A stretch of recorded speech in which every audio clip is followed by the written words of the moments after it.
महाविकास आघाडीच्या जिल्हा परिषद गटातील प्रचार करणार आहोत. तर या निवडणुकीकडं आपण कसं पद्धतीने पाहतो? निवडणुकीला सकारात्मक मतदान पाठवत आमचा उमेदवार नक्कीच विजयी राहणार, कारण आमची जनता आमच्या पाठीची आहे महाविकास आघाडी. याआधी हा मतदारसंघ गेल्या पंचवार्षिकच्या आधी बिनविरोध काढण्यात आला होता, परंतु यावेळेस महाविकास आघाडीच्या विरोधात भाजपानं एक तगडा आव्हान उभा केलं. याकडे आपण कसं पाहता?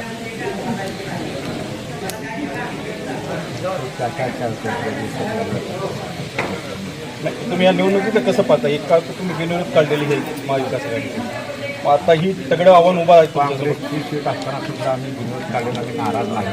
आम्ही स्वतःहूनही महाविकास आघाडीमध्ये उभा केला. तर हे आत्ता आपण या ठिकाणी प्रचाराचा नारळ फोडलेला आहे, तर आपल्या या निवडणुकीमध्ये विजयन कसं असेल?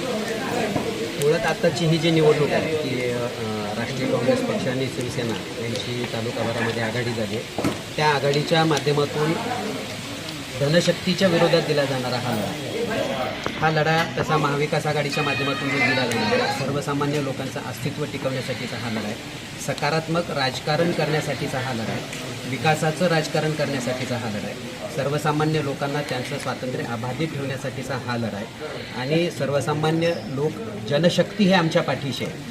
आज समोर धनशक्ती आणि बाकी सगळ्या शक्ती त्यांच्यासोबत आहेत, परंतु सर्वसामान्य लोकांसाठी लढत असताना सर्वसामान्य लोकांचा भक्कम पाठिंबा आमच्या पाठीशी आहे आणि विजय निश्चित आहे याचा आम्हाला आत्मविश्वास आहे. तुम्ही काय मुद्दे घेऊन जनतेसमोर जाणार आहोत? मुळामध्ये आता महाराष्ट्रामधला शेतकरी ज्या पद्धतीनं होरपळला जातो की अतिवृष्टीसारखा प्रसंग आलेला असताना सुद्धा केवळ मोठं पॅकेज देऊन शेतकऱ्यांना ज्या पद्धतीची फक्त बोळवण करण्यात आली, परंतु प्रत्यक्षामध्ये त्यांना कुठल्याही पद्धतीची भरीव मदत मिळाली नाही, भरघोस मदत मिळाली नाही आणि ज्या पद्धतीनं शेतकऱ्यांची हेळसांड ह्या सरकारमध्ये होताना आपण बघतोय की सोयाबीनला जेव्हापर्यंत शेतकऱ्याकडे सोयाबीन होतं त्यावेळेसपर्यंत 4,000 आणि 41 आणि 42च्या वरती रेट गेला नाही, परंतु आता शेतकऱ्यांकडे सोयाबीन राहिलं नाही. सगळं सोयाबीन आता व्यापाऱ्यांच्या ताब्यात आहे आणि आता मात्र सोयाबीन 5500, 5500, 5600, 5700 रुपयाला सोयाबीन गेलेलं आहे.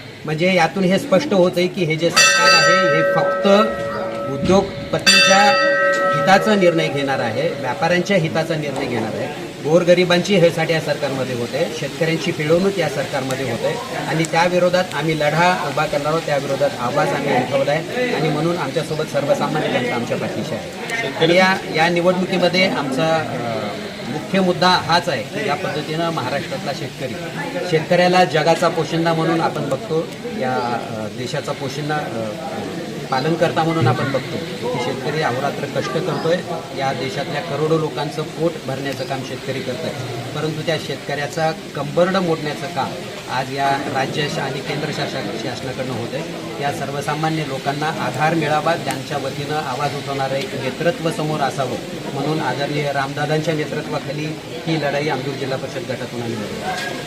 धन्यवाद.